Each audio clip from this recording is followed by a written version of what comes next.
Overlord Volume 1 Chapter 2 and Intermission Floor Guardians Part 1 to me, Demons of the Lemagedon. The golems which heeded Momonga's command were made of rare metals. They moved before him with an agility that belied their heavy bodies, then took the ready stance they had assumed earlier. Now that Momonga had decided to go with his theory that virtual reality had become reality, his first concern was to guarantee his own safety. Although the NPCs he had met so far had readily obeyed him, there was no guarantee that the others he met would react in the same way. Also, even if they were all friendly, he did not know when danger would next appear. Momonga's life and death hinged on whether or not he could use such things as Nazarik's facilities, the golems, his items, his magic, and so on. Well, that's one problem solved, Momonga muttered to himself in relief as he looked at the golems. He then ordered them only to listen to him. That way, even in the worst-case scenario, if one or more NPCs revolted, he would have an ace in the hole. Momonga, satisfied with the mighty-looking golems, looked down at his bony hands. He wore 9 rings on his 10 fingers, and only his left ring finger was bare. Usually in Yggdrasil, one could only wear 2 rings, one on each hand. However, Momonga had used permanent cash items, which were very expensive, to let him wear a full 10 rings, one on each finger, and use all their powers at once. This was not unique to Momonga. Most players who valued power would spend that money too. One of the 9 rings Momonga wore had an emblem on it which resembled the symbol embroidered upon the large red banner behind the throne. That ring was called the Ring of Ain Zulgaun. Every member of Ain Zulgaun possessed the magic ring that Momonga wore on his right ring finger. Although he could use the power of 10 rings at once with the aid of cash items, when he applied the cash item, he had to decide which ring he wanted to assign to which finger, and that decision was irrevocable. Even so, Momonga had removed the ring on his left ring finger and sent it to the treasury. The reason why Momonga had assigned that somewhat weaker ring to that finger was because it would be very useful under certain circumstances, but he rarely wore it because it had a constant effect. The power of the Ring of Ain Zulgaun was unlimited teleportation between named rooms of the great underground tomb of Nazarik, and it would even allow one to teleport into the tomb from the outside.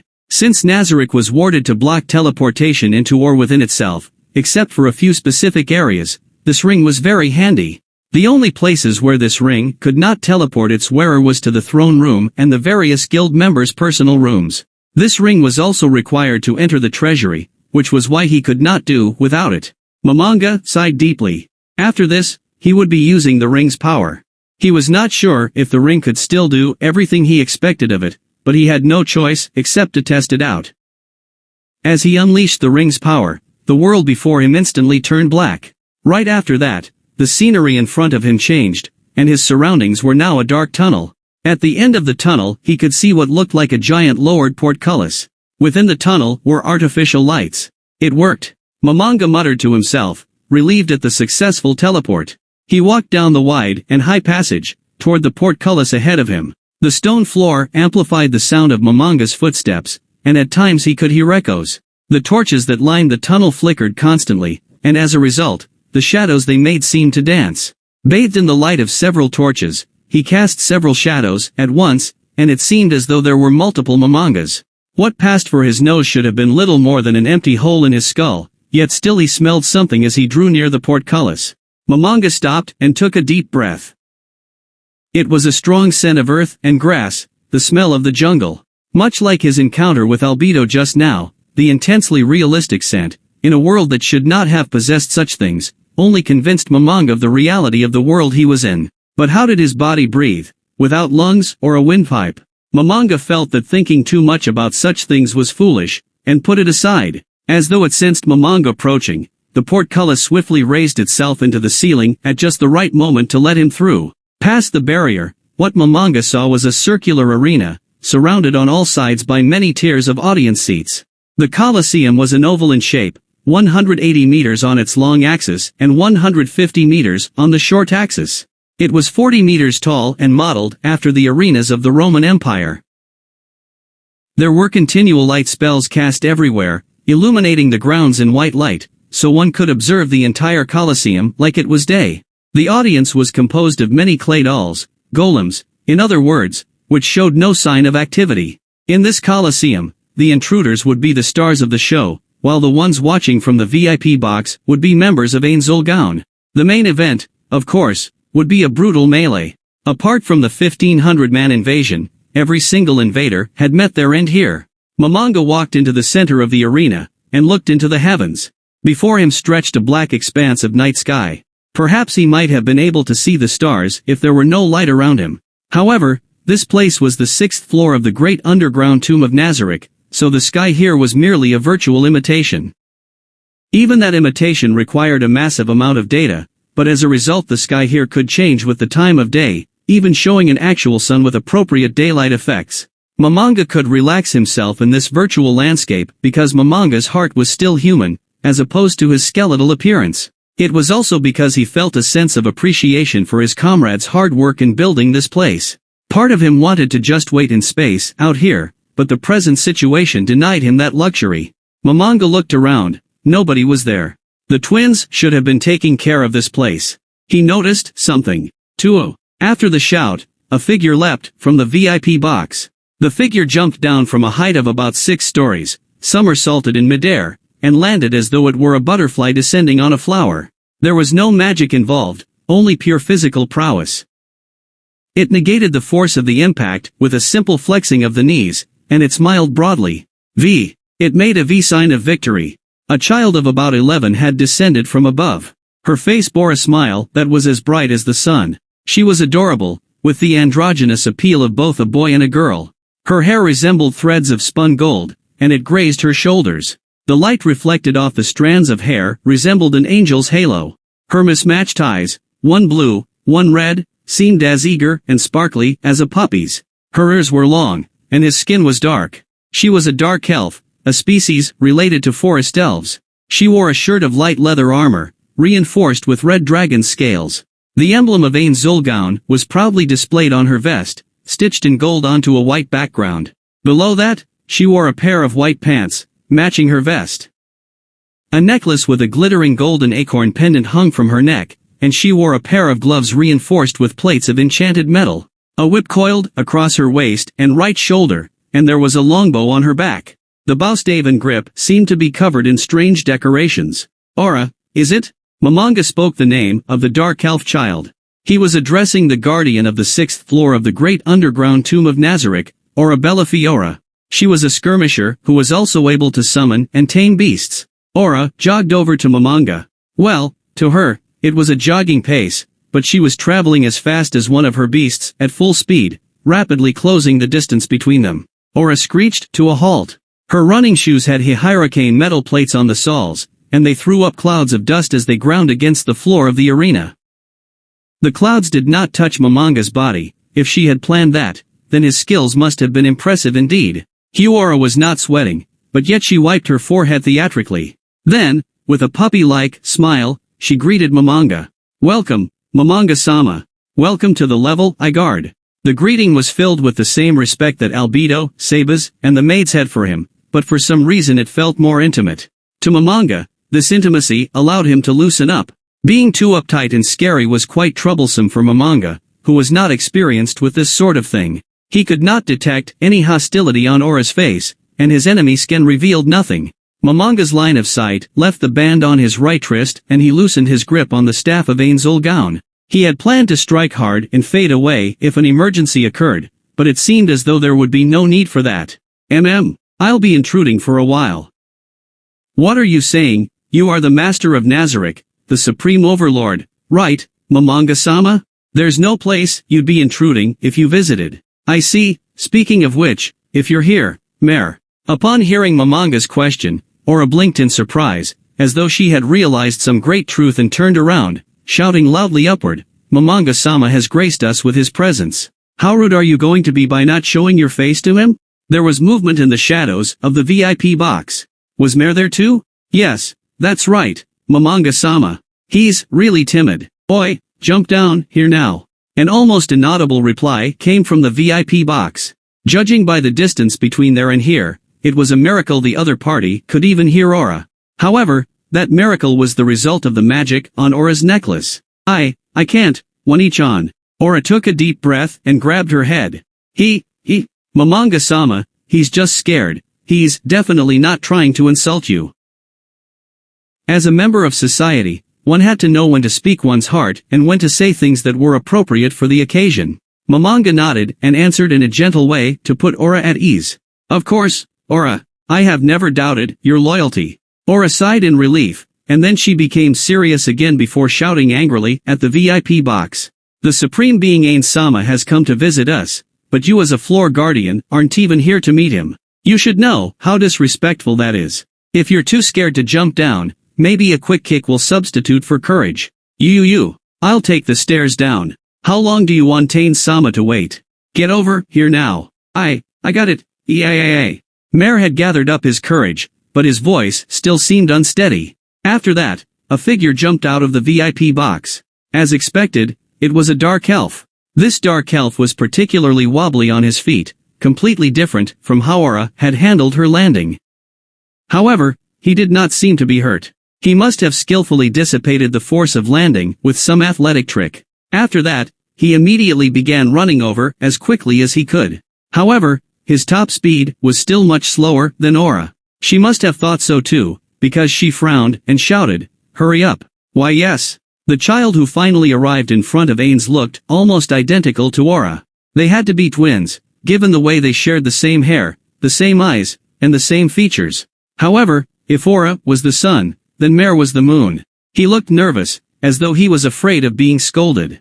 Momonga was surprised by the stark difference between the two. However, from what Momonga knew, Mare should not have been like this. Even if one wrote a long character description for their NPCs, it would not be reflected in their personalities. Yet, these two dark elf children were displaying animated emotions in front of Momonga. They must be the Aura and Mare that Bukabukagama-sen wanted to see. Bukabukagama was the guild member who had designed these two dark elf characters. If only she could have been here for this. I'm sorry, I kept you waiting, Momonga-sama. He nervously raised his eyes to peek at Momonga. He wore a vest of blue dragon scales, and a small cape that was as green as jungle leaves. His clothes had the same basic white color as Aura, but a short section of flesh peeked out below his short skirt. It was short because the rest of his legs were covered in white silk stockings. He had an acorn-shaped pendant on a necklace like Aura, but his was made of silver. Mare was much more lightly armed than Aura, with a pair of lustrous white gloves on his dainty little hands, and an arled black staff in his hands. Mare Bello Fiore. Like Aura, he was a guardian of the 6th floor of the great underground tomb of Nazarick. Momonga squinted, though his eyes were merely empty sockets, and looked at them. Aura thrust her chest forward proudly, while Mare simply cowered under Momonga's gaze. He nodded several times, musing that the two of them were indeed the incarnation of his comrade's hard work. I'm glad to see that the two of you are in good spirits. I'm positively overflowing with energy, although it's been a bit boring recently. It would be nice if we had an intruder or two. I would rather not have to meet intruders. They're scary. After hearing Mare's words, Aura's expression changed. Momonga-sama, please excuse me for a while. Mare, come with me. Oh. Nei-chan, that hurts. After seeing Momonga nod slightly, Aura pinched Mare by the tip of one of his ears and dragged him away from Momonga. Then, she began whispering into Mare's ear. Even from a distance, one could tell that she was scolding him. Intruders, Well, much like you, I don't want to meet them either, Mare. At least, I'd rather meet them after having the chance to make all the preparations I need, Momonga thought as he watched the twin guardians from afar. After he snapped back to reality, Momonga realized that Mare was on his knees in front of Aura, who was hurling a torrent of abuse at him. Momonga smiled, as the scene reminded him of the brother and sister who were his friends. Good grief, Mare was clearly not made by Peroroncino-san. Or is this because Bukabukagama-san believed that little brothers should listen to their big sisters? Though come to think about it, Aura and Mare should have died once. How should I address that? The invasion of 1,500 people had made it down to the 8th floor. Which was to say, Aura and Mare should have died then. Did they remember anything about it? What meaning did the concept of death have for those two, anyway? According to Yggdrasil's rules, death would cost a character 5 levels and force him to drop one of his equipped items. In other words, characters below level 5 would immediately disappear. Players were specially exempt from this and would not vanish, but they would be reduced to the minimum level of 1. Therefore, it must be an issue with the game rules. Using spells like Resurrection or Raise Dead would mitigate this level loss. In addition, with the use of cash items, one would only lose a bit of experience. It was simpler for NPCs. As long as the guild paid the requisite fees to resurrect them, they would be recalled to life without any ill effects. Therefore, players who wanted to respec their characters often favored using death to lower one's levels. While the loss of even a single level was a harsh punishment in a game where each level required a lot of experience points, losing levels was not such a frightening prospect in Yggdrasil. This was because the game company wanted its players to explore previously undiscovered regions and find new things, instead of hunkering down in familiar territory because they were afraid of losing levels. With all this in mind, were the two people who perished in the wake of the 1,500-man invasion the same after their resurrection? Momonga wanted to verify this, but at the same time, he did not want to disturb them unduly. For all he knew, that large invasion might have been a traumatic experience for Aura.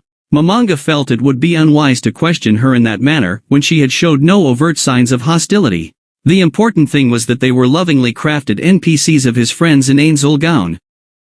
Perhaps after settling all the accumulated problems, he would ask her about it. In addition, the concept of death in-game might be different from outside it. Of course, if one died in reality, that was the end of everything. However, that might not be the case right now. He wanted to perform an experiment on this, but first he needed to collect information and establish his priorities. Thus, putting this matter aside would be a wise decision. After all, Momonga still had many doubts about how the Yggdrasil he knew had changed. Aura was still scolding Mare as Momonga stood in contemplation. Momonga pitied Mare a little.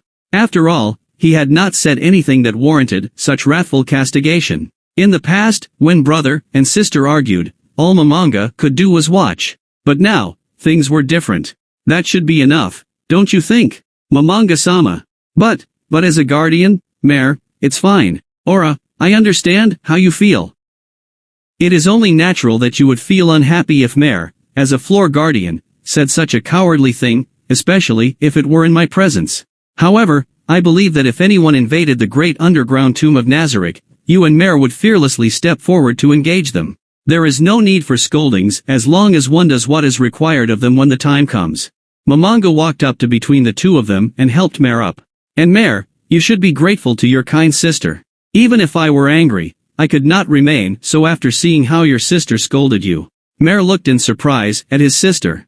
At this moment, Aura hurriedly said, No, it's not like that. I wasn't scolding him to show off in front of you, Momonga-sama. Aura, it's fine. It doesn't matter what you had in mind. I understand your kind intentions. However, I must tell you that I am not dissatisfied with Mare's performance as a guardian. Yes, thank you, Momonga-sama.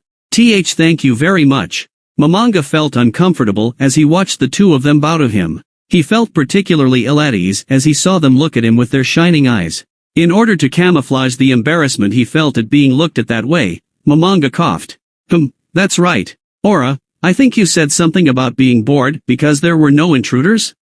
No, about that. After seeing Aura's fearful reaction, Momonga felt bad about asking his question. I do not intend to reproach you for your answer, so feel free to speak your mind. Yes, a little. There's nobody around here who can spar with me for more than 5 minutes. Aura touched her index fingers together before looking up hopefully to Momonga. As a guardian, Aura was level 100. There were precious few opponents in this dungeon which could rival her. There were 9 such NPCs, including Aura and Mare, as well as one other.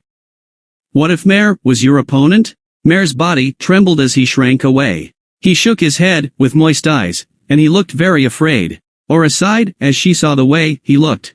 As Aura sighed, a sweet scent filled the surrounding air. Unlike the fragrance albedo radiated, the scent seemed somewhat persistent. As he remembered Dora's ability, Momonga took a step away from the scent. Sorry, Momonga-sama.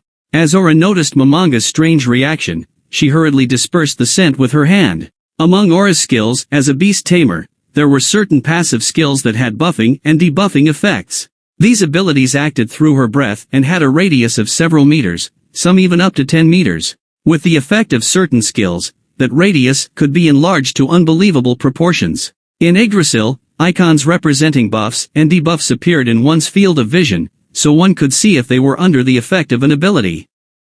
However, no indication of these changes appeared before him, which made things quite troublesome.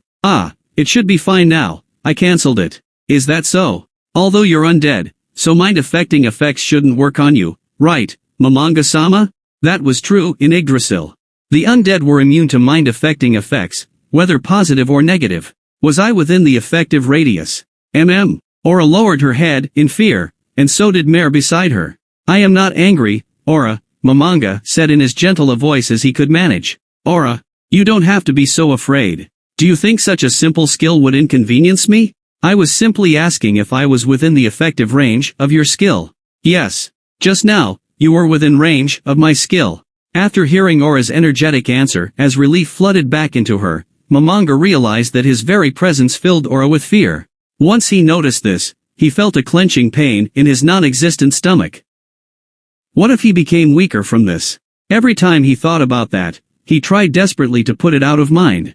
And what was its effect? The effect just now should have been fear.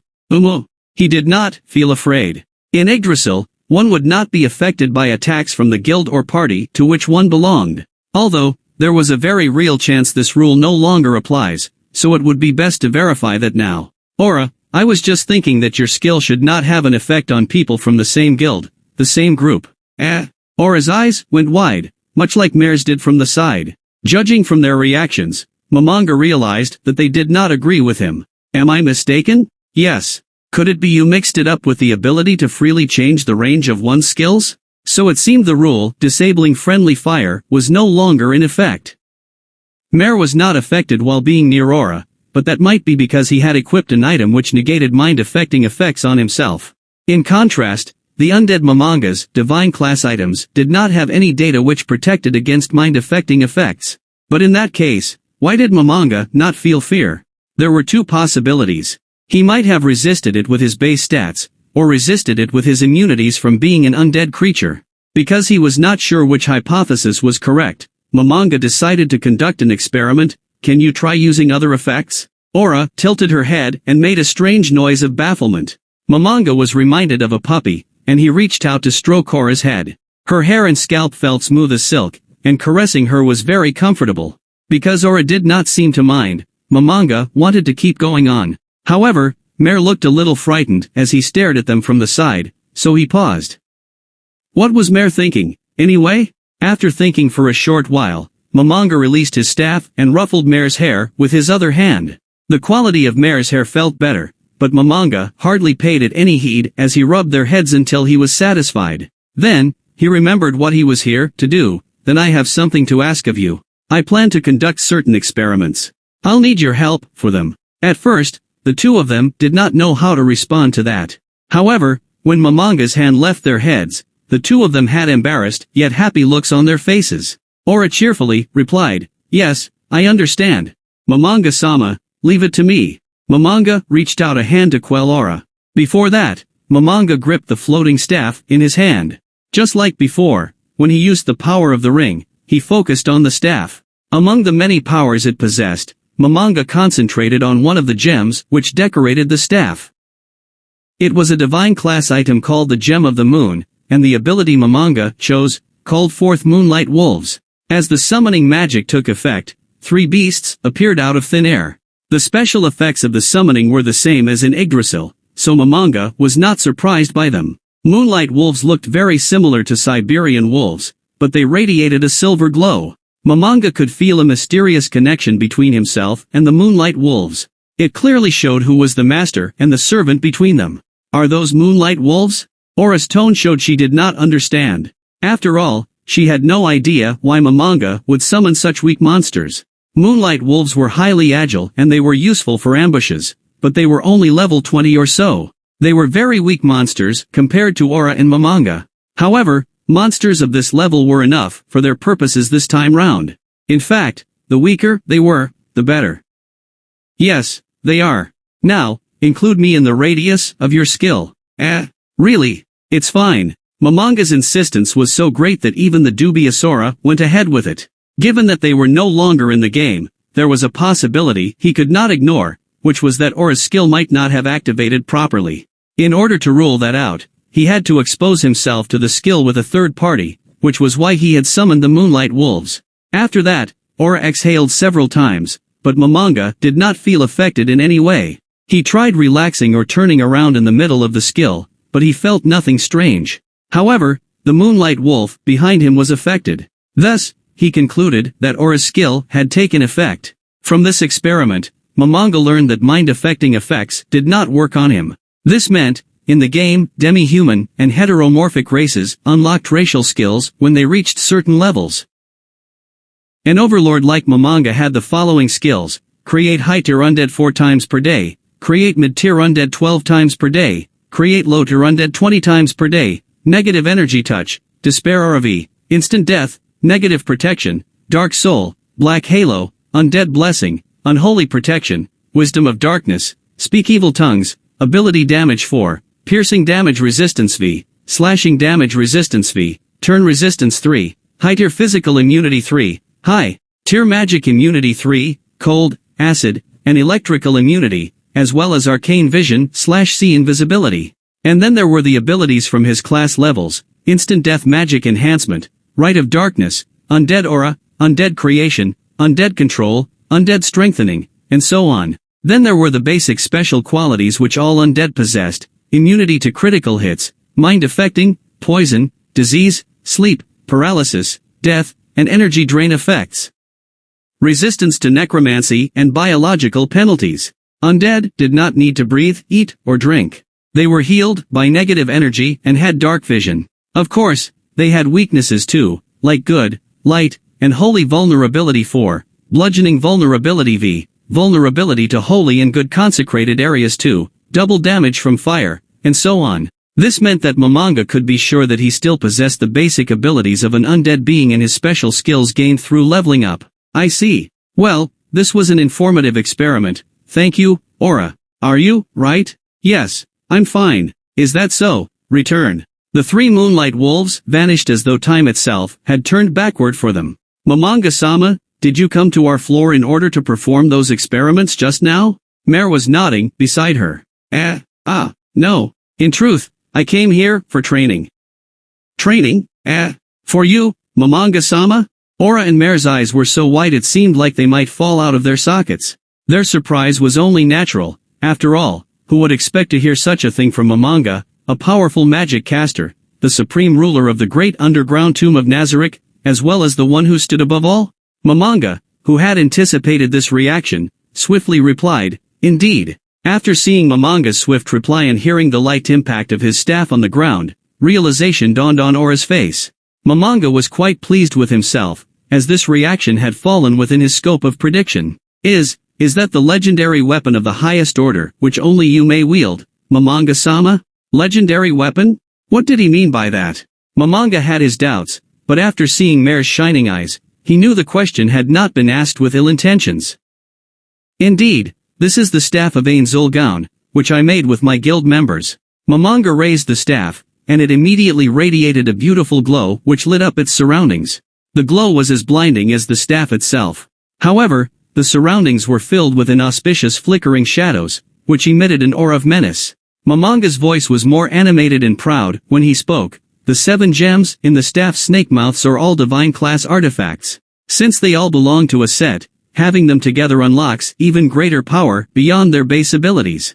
Gathering them all required an incalculable amount of time and effort, and many of our members stated that they wanted to quit during the process. I can't remember how many monsters we farmed for their drops. Anyway, in addition, the staff's power is beyond that of a divine class item. In fact, it almost approaches that of a world-class item.